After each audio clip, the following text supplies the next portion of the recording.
Hello' everyone, বহুত দিনৰ মূৰত এটা মিনি ব্লগ লৈ আহিছোঁ আৰু বছৰৰ শেষৰ দিন বুলি আজি এঠাইলৈ ওলাইছোঁ। ব'লকচোন আপোনালোককো লৈ যাওঁ।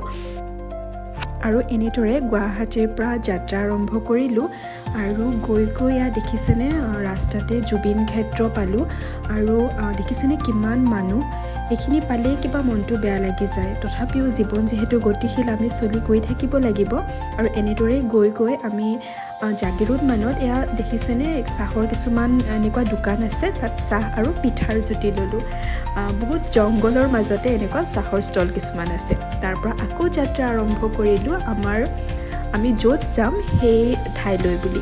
আৰু এনেদৰে গৈ এয়া আমি পালোঁ ৰহা। আপোনালোকে ধৰিব পাৰিছে চাগে। তাৰপিছত এয়া দেখিছেনে 19 কিলোমিটাৰ এনেদৰে গাঁৱৰ ভিতৰলৈ সোমাই গৈ থাকিলোঁ। ৰাস্তাটো মাজে মাজে অকণমান বেয়া, বনাই আছে। আৰু এই প্ৰকৃতিৰ মনোমোহা দৃশ্য উপভোগ কৰি আমি গৈ পালোঁ, দেখি নিশ্চয় গম পাইছে, বৰদোৱা থান।